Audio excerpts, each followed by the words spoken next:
Et la polémique autour du documentaire Tinrir Jérusalem, les échos du Mellah n'aura pas empêché son réalisateur Kamal Ashkar de décrocher le prix de la première œuvre. C'est la deuxième fois que cette production est primée. C'est donc une fierté de plus pour Kamal Ashkar, originaire de Tinrir. Il a livré ses premières impressions à Kautsar Dahdouh et Amin Haddou. Premier film, quatrième victoire pour le jeune réalisateur Kamal Ashkar. Son documentaire multiplie les récompenses. En juin dernier, Tinrir Jérusalem, les échos du Mellah avaient remporté le grand prix Driss Ben Zekri du Festival international du film sur les droits de l'homme à Rabat. 5 mois après, dans la ville du Détroit, le jury du Festival national du film lui attribue le prix de la première œuvre. Une belle victoire pour Kamal Ashkar, plus fier que jamais de sa création. Dont nous devons tous être fiers. Ce sont les combattants de la liberté qui ont gagné, ceux qui veulent, il n'y a ni d'art propre ni d'art sale, il y a juste des œuvres, il faut que nous assumions tout simplement notre histoire. Donc voilà, je suis vraiment très ému. Le film traite un sujet marocain et le développement du cinéma national dépend de l'élargissement du champ d'expression, et cela en abordant différents sujets. La polémique n'a donc pas eu raison de la création artistique de Kamal Ashkar.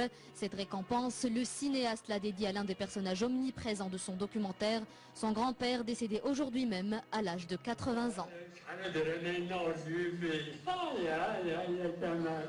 Celui qui m'a transmis aussi une part de cette histoire-là nous a quittés ce matin. C'est comme s'il avait attendu le verdict du palmarès. Et quand on tournait ensemble et quand il me racontait ces histoires-là, il le faisait toujours avec empathie, avec cœur. Il avait ce souci de transmettre en tout cas cela. Et pour moi, je crois aussi que c'est important de combler ce vide de cette histoire-là, de cette histoire plurielle, de ce Maroc pluriel, de ces identités plurielles, parce que c'est aussi notre force. Pour réaliser son film, cet historien de formation s'est lancé dans une aventure qui a duré plus de 4 ans. Résultat, un voyage dans le temps, dans le passé des habitants de Tinrir, une terre où vivaient en parfaite harmonie marocains musulmans et marocains de confession juive. Une page de l'histoire rapportée fidèlement par son auteur.